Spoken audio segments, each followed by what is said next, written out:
ତାଙ୍କର ବିବାହ ବିଳମ୍ବ ଘଟୁଛି। ଏ ବାପା ମାନେ ଆସୁଛନ୍ତି, ଘରକୁ ପହଞ୍ଚିଲେ, ଦେଖିଲେ ଝିଅ ଦେଖିଲେ ଘରକୁ ଦେଇକି ପହଞ୍ଚିବୁ ଆଜ୍ଞା, ଆମେ ନିଶ୍ଚିନ୍ତ ଭାବରେ କହିବୁ ସନ୍ଧ୍ୟା ବେଳକୁ। ସନ୍ଧ୍ୟାବେଳେ ଆସିଲା କେନି ଆପଣ ଚାତକ ପକ୍ଷୀ ଭଳି ଅନେଇଛନ୍ତି, ମୁଁ ଝିଅ ବାହାଘର କରିବି, କେମିତି ଗୁଣୀ ଜ୍ଞାନୀ ବିଦ୍ୱାନ ବ୍ୟକ୍ତିଟିଏ ପାଇବି, ପ୍ରସ୍ତାବ ଆସିଲାକୁ ମନା କରୁଛନ୍ତି।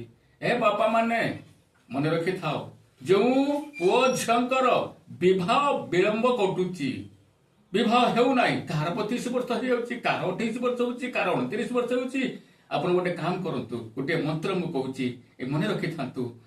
ସୋମବାର ଦିନ ତ୍ରିଶାଖା ବେଲପତ୍ରୀ ନେବେ 3, ଧୂପ ନେବେ 3, ଫୁଲ ନେବେ 3 ଆଉ କଦଳୀ 3 ଦେବଦେବ ମହାଦେବଙ୍କ ପାଖରେ ପହଞ୍ଚି ଦେଲେ। ପହଞ୍ଚି ସାରିଲା ପରେ ବ୍ରାହ୍ମଣ ମହୋଦୟଙ୍କୁ କହିବେ, ଯୋଉ କ୍ଷୀର 200 ଗ୍ରାମ ନେଇଥିବେ, ନିଜ ନାମ ଗୋତ୍ରରେ ଉଚ୍ଚାରଣ କରି ଦେବଦେବ ମହାଦେବଙ୍କ ଉପରେ ଢାଳନ୍ତୁ ଏବଂ ସେ ଢାଳି ସାରିଲା ପରେ ଟିକେ ପାଦୁକା ଟିକେ ପାଆନ୍ତୁ। ପାଇ ସାରିଲା ପରେ ଯୋଉ ନଡ଼ିଆଟି ଦେଇଥିବେ, ଏ ତ୍ରିଶାଖା ବେଲପତ୍ରୀ 3, ଧୂପ 3, ଫୁଲ 3, କଦଳୀ 3 ସବୁ ଶିବଲିଙ୍ଗ ଉପରେ ରଖିଦେବେ। ରଖି ସାରିଲା ପରେ ବ୍ରାହ୍ମଣ କାମ କଲା, ନଡ଼ିଆଟି ପିଟିଲା, ଭୋଗରାଗ ନକଲା। ଆପଣ ଗୋଟେ କାମ କରିବେ, ମନ ପବିତ୍ର ସହିତ ଏକ ଚିତ୍ତ ଲୟରେ 2ଟି ମନ୍ତ୍ର ଆଜ୍ଞା, ଏଇ ମନ୍ତ୍ର ଦିଟା ପଢନ୍ତୁ ନା। କଣ? ପ୍ରଥମ ନମ୍ବର ମନ୍ତ୍ର ଲେଖନ୍ତୁ ଆଜ୍ଞା।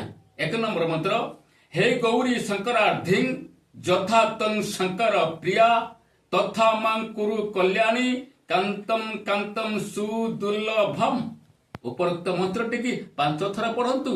ଆଉ ଗୋଟିଏ ମନ୍ତ୍ର, ଓಂ କାନ୍ତାୟନୀ ମହାମାୟେ ମହାଯୋଗୀ ନଧୀଶ୍ୱରୀ ନନ୍ଦ ଗୋପ ସୁତଂ ଦେବ ପତିମେ କୁରୁତେ ନମ, ପତିମେ କୁରୁତେ ନମ।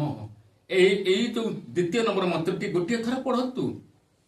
ବେଶୀ ସମୟ ନିଅନ୍ତୁନି। 7 ଦିନ ଭିତରେ ଆପଣଙ୍କର ଯୋଉଠି ଥିବ, ଯାହା ପ୍ରସ୍ତାବ ଥିବ, ଯିବା ଦରକାର ନାହିଁ, ଆସିବା ଦରକାର ନାହିଁ, ନିଶ୍ଚିନ୍ତ ଭାବରେ ଆପଣଙ୍କର ଫଳପ୍ରାପ୍ତ। ସତ୍ୟ ସତ୍ୟ ଧ୍ରୁବ ସତ୍ୟ।